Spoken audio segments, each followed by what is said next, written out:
বাঘিনীর হামলা ঠেকাতে এবার জাল।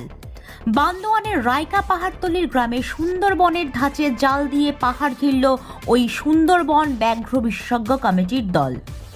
সুন্দরবনে যেভাবে নদীর চরে জাল বিছিয়ে সুরক্ষিত রাখে গ্রামের পর গ্রামকে, মঙ্গলবার সন্ধ্যার পর থেকে সেই ছবি দেখা গেল পুরুলিয়ার বান্দোয়ানের রায়কা পাহাড় সংলগ্ন রাহামদা গ্রামে।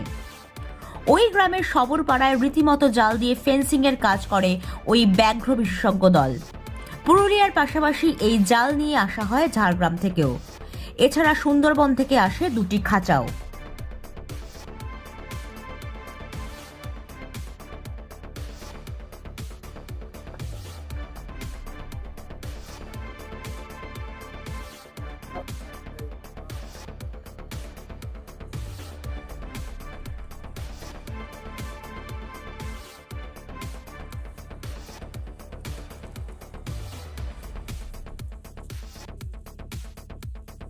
सामने बाड़ी रोड है। আপনি মাছ বাইরে সাগর ছাড়ি সব ভাঙে দিল। জাল তো ভালো আছে, মনে হচ্ছে তুমি যে বাঘ এখন আর ধরবে না এখন। তারপরে আজ যদি না ঢুকে তাহলে জানবো যে আর ধরবে না, কাজ করতে পালাতে পারে। মঙ্গলবার ভোর রাত থেকে ওড়িশার বাঘিনী জিনাত যেভাবে একের পর এক ছাগল কিলিং শুরু করে তাতে আতঙ্কিত রায়কা পাহাড় সংলগ্ন গ্রামগুলির মানুষজন। তাই ওই বাঘিনী যাতে গ্রামে ঢুকে গবাদি পশুর ওপর হামলা চালাতে না পারে সেই কারণেই জাল বেছানো বন দপ্তরের। এক নজরে দেখলে মনে হচ্ছে সুন্দরবনের কোনো গ্রাম।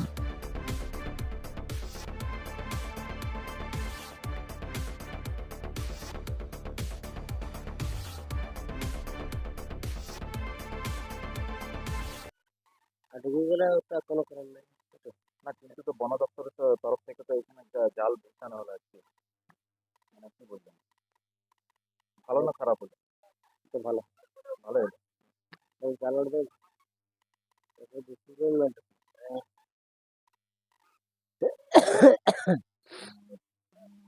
এটা কোন গ্রাম?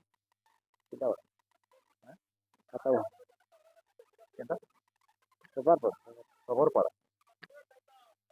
আপনাদের এখান থেকে জঙ্গল কত?